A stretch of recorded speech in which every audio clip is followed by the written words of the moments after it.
L'École supérieure d'administration, d'économie, de journalisme et des métiers de l'audiovisuel ESAE offre de nouveaux challenges pour l'année universitaire 2023-2024. Étudiantes et étudiants, parents d'élèves nouveaux bacheliers, ESAE, c'est la garantie d'une formation de qualité à des conditions très avantageuses. À Gbedjromede, à Papa, à Boumekalavi et Parakou, inscrivez-vous en administration générale, administration du travail et de la sécurité sociale, trésor et finances publiques, impôts, diplomatie et relations internationales, journalisme et métiers de l'audiovisuel, gestion des marchés publics, planification et développement local, sciences économiques, sciences juridiques et toutes les filières des sciences de gestion. ESAE vous offre des bourses, demi-bourses et de réductions pour les premières inscriptions dans toutes ces filières. Waouh! En licence 1, 2 et 3 et en master, bénéficiez jusqu'à 50% de réduction sur tous nos sites. N'est-ce pas génial? Infoline. ESAE Gbedjromede, 3e rue à droite en quittant le carrefour Le Jador pour la BIBE Jéricho ou au plus 229 90 93 65 21 98 98 14 00 à Kpakpa au plus 229 52 88 33 33 à Boumekalavi au plus 229 52 88 44 44 Parakou au plus 229 52 46 12 12.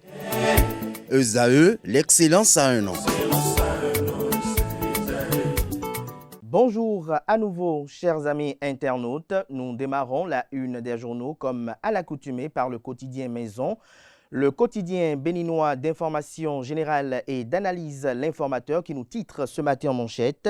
Après la validation du nouveau code électoral par la Cour constitutionnelle, des partis politiques prennent acte et s'engagent. Le Canada nous apprend que contrairement à la vague de contestation que certains annonçaient, plusieurs partis politiques ont pris acte de la décision de la Cour constitutionnelle qui approuve la conformité constitutionnelle du nouveau code électoral et ont pris l'engagement de travailler sur le terrain pour des résultats probants. Il ne faut pas plus pour apprécier à sa juste valeur le travail du législateur. L'article a retrouvé à la page 3.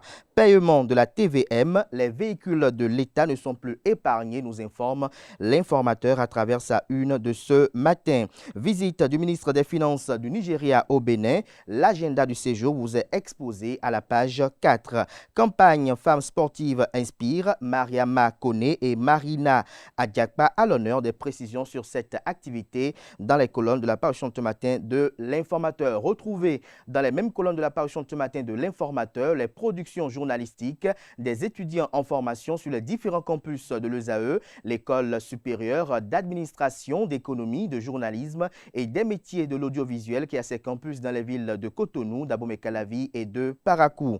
La Nation, ce matin en manchette, parle de promotion et de protection de la femme depuis 2016. Des actions à fort impact relevées, retrouvées un bilan qui est exposé à la page 3. 13e Jeux africains Accra 2024. Le Bénin tient 2 médailles d'or. Des précisions sur cet exploit à la page 7. Fraternité ce matin parle de suppression des dotations individuelles aux agents de l'État. Assainissement des finances publiques. Un pas de plus se réjouit le confrère.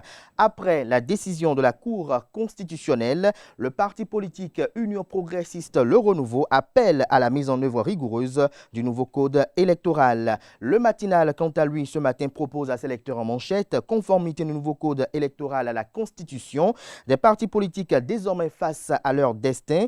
Gouvernement, société civile, acteurs et partis politiques apprécient la décision de la Cour constitutionnelle. Les coordonnateurs bloc républicain des quartiers de Porto Novo imprégnés de la loi. Des précisions aux pages 2, 6 et 11. Impôts, les véhicules administratifs assujettis, les modalités de paiement vous sont publiées à la page 4. Matin Libre s'intéresse à Togbin, zone 4, expropriation de parcelles. Le Canard rencontre ce matin d'une activité du Parti politique Les Démocrates qui était au chevet des sinistrés. En illustration du titre à la une, vous avez la photo de Chabi Yahi et de Hélène Olusoumaï. Nous passons à présent au quotidien Le Béninois Libéré. Décision de la Cour constitutionnelle sur le code électoral modifié. Mouel Bénin, entendez mouvement des élites engagées pour l'émancipation du Bénin, montre la voie à suivre. Le confrère de Le Potentiel ce matin en manchette parle de bitumage de la voie Kélibo-Wessé et aménagement routier dans la 10e circonscription électorale.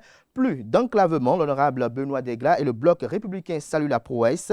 Le député rappelle les multiples demandes infructueuses au précédent régime.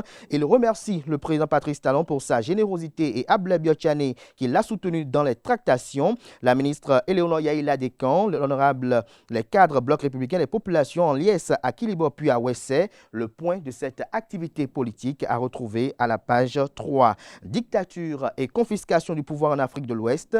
Togo, le Parlement illégitime prépare un coup d'État constitutionnel. Faure Gnassingbé veut s'offrir 2 autres mandats de 7 ans. Le président togolais sera désormais élu par les députés et non le peuple. La communauté économique des États de l'Afrique de l'Ouest, CEDEAO, interpellée par des élites et les corps constitués pour restaurer la démocratie.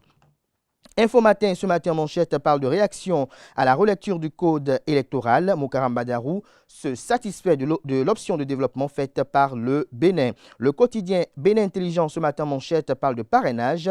Ni un mandat impératif, ni une confiscation du pouvoir. Dans la polémique sur le nouveau code électoral, la question du parrainage fait partie des points chauds de discorde. Selon des juristes dont le recours en inconstitutionnalité a été rejeté, l'obligation faite aux élus de ne pas parrainer